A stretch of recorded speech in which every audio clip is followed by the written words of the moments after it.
Hi, it's Shawn Foxx. I have Covid-19. I was tested for it on the 13th. I had started with a tickle in my throat. By early morning 13th, had a fever, cough. I thought it was like the crud that I get a couple times a year, a bronchial thing. But a lot of those symptoms come with COVID-19. So I called the doctor, and they had me come in to be tested. The test is not a good one. It's super uncomfortable. It's not painful. It's just really uncomfortable. So I went home. And that Thursday and Friday, I was at home sitting in my chair watching movies. And I got a call from the local lab that said it was negative. Saturday, following day, I got a call from Department of Health saying it was positive. I said I was told it was negative. So they gave me a couple phone numbers, one of which was the epidemiologist for Northeast Iowa. I called him to verify, which he did, that it was positive. So he said I had to self-isolate, drink lots of fluids, rest, Tylenol for temps, ride it out.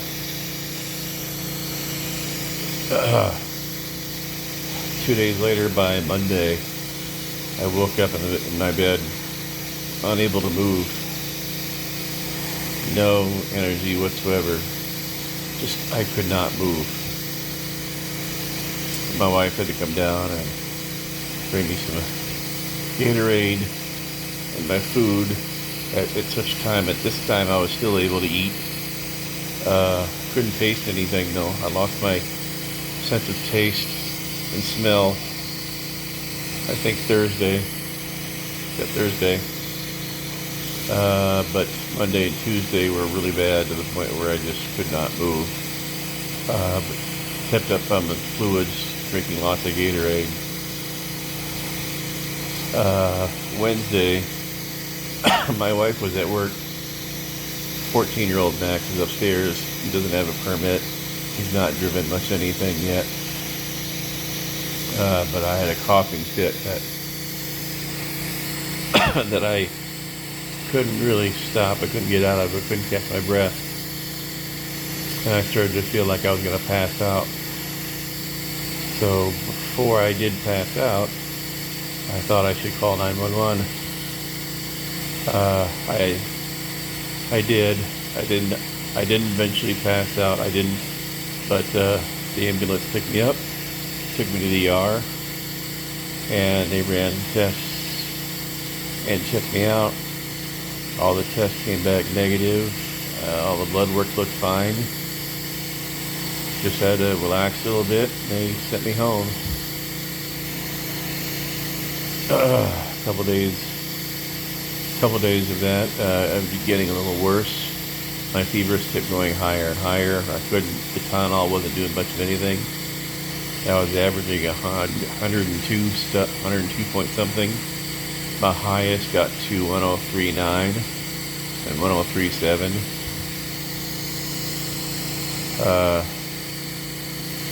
By Saturday, I was definitely not doing very well. Something was wrong. I wasn't going to the bathroom very much.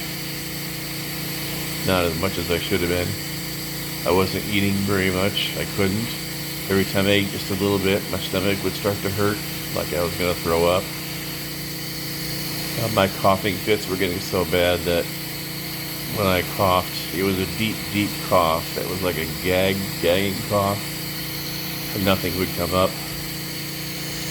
And it was hard to get out of those coughing fits. Really, really hard to get out of those coughing fits. I called my wife at work on a busy work weekend, knowing she didn't want to leave and leave them short-handed. But I said, I need you to come get me. I need you to take me to the hospital. So she did. Brought me in. Started checking me out. Run blood work again. The ER doctor categorized me as septic as well. So they admitted me. I've been at UD Point, Allen, ever since. My wife found out through talking to the nurse that I'm not septic. All my blood work has been fine. So that's a good positive thing, which makes me feel a little bit better, because thinking I was septic and COVID-19 positive was taking a big toll on me. I was trying to stay positive, but I knew that was going to be a struggle. So luckily, thank God, I'm not septic. They have this forced oxygen running in me so that I can breathe a little bit easier. I can't take full breaths without coughing. But this helps me not struggle so much to breathe.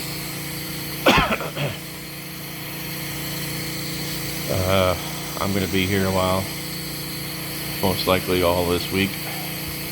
They've given me a breathing exercise thing that is going to help me expand my lungs. It also means I'm going to cough a lot more to do that. It's a good thing to cough because I can cough up some stuff, and it helps expand my lung capacity so that I can breathe better and push out this COVID-19. I'm part of a clinical trial now out of the Mayo Clinic. I've had a transfusion of plasma with COVID-19 antibodies from people who have recovered from COVID-19 and donated plasma. So they put that in me the night before last. Yeah, the night before last. They said it takes a couple days to really start to take effect. So hopefully that will start feeling like that. They said sometimes it works and sometimes it doesn't. It varies depending on who you are, I guess. But this is a struggle. This hurts. And it's very scary. I'll admit, it's very scary. I don't like feeling like this. I don't like knowing that there's no cure. I don't like knowing that it's one of those things that I have to let my body fight out. I don't like knowing the possibilities. This is the reason why when people say wear masks when you leave the house, it's not because it's going to keep it from you getting it. Not because they want you to just be afraid. They want you to be safe, and they want you to be safe by helping other people stay safe. I don't know where I got this, because if I wasn't at home, I was at work. The only place I would go in between home and work is to get gas and some coffee or something like that on the way to work. And I wore a mask in between there. I have hand sanitizer in my car. I used that as soon as I got back into my car after I touched anything. I was super, super careful. Everyone who knows me knows very, very well how careful and precise I've been. I have no idea how I got this. That's how you never know. That's how you don't know where it's going to come from.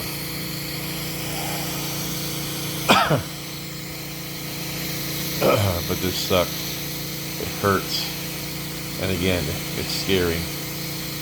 I am concerned for myself and my health.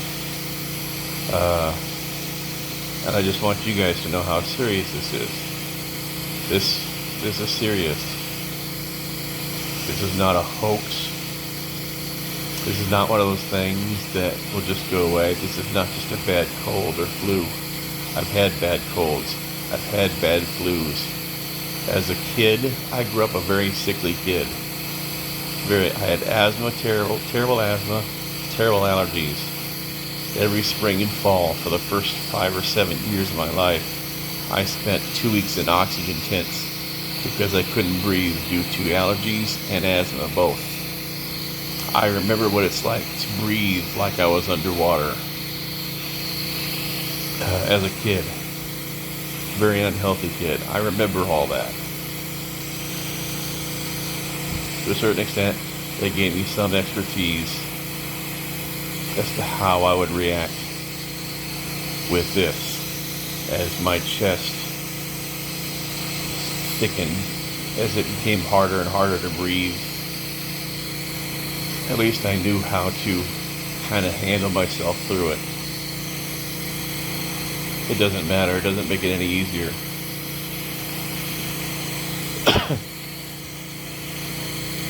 It's hard when I have a coughing fit. It's hard to get out of it. If it's a coughing fit that's really bad, it becomes a deep, gagging, hard cough that takes your breath away. And you have to take another breath to get that cough again, another breath. So therefore now you have a vicious cycle of short breath, cough out, short breath, cough out. That you now have to physically close your eyes and think of calming your breathing down just so that you can stop coughing and get your breath back. Those are scary moments. And this is serious, so please take care of yourselves.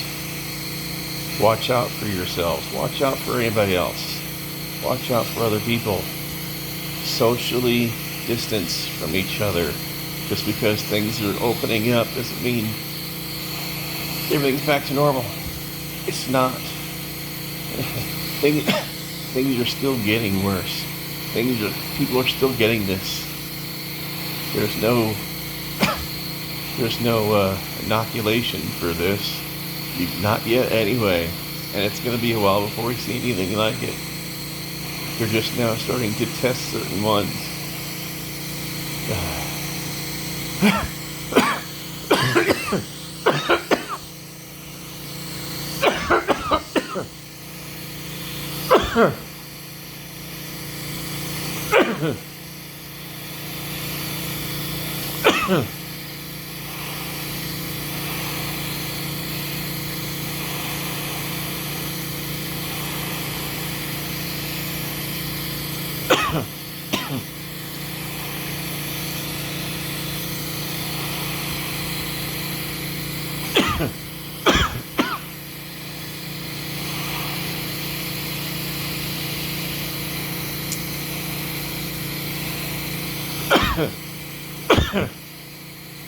This is what I'm talking about.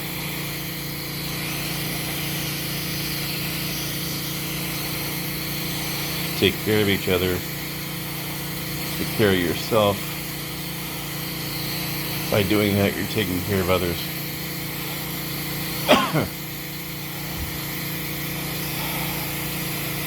So be safe out there. Always wash your hands. Use hand sanitizer. If you have to go out, wear a damn mask. It's just safer. You wear seatbelts in the car. I mean, you do things to protect yourself. Putting a mask on when you go outside is not a big deal.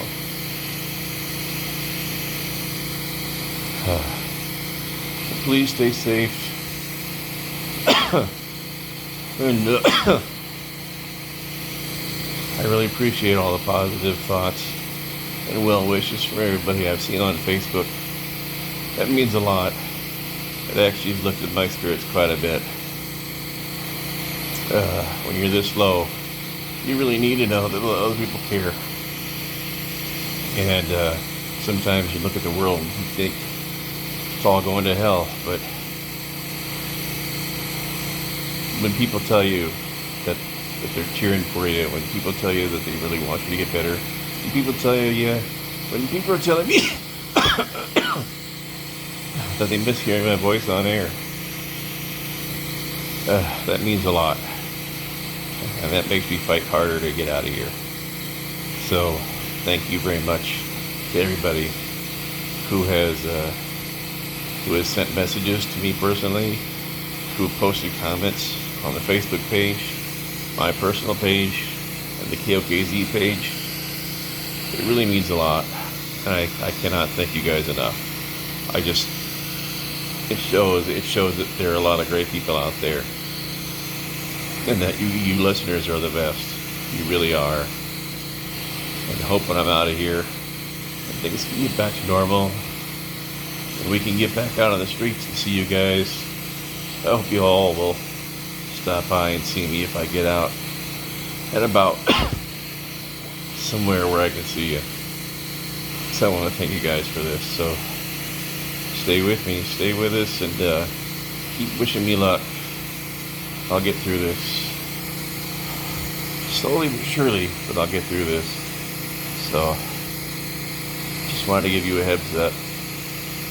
So thank you. Thank you very much. Stay safe.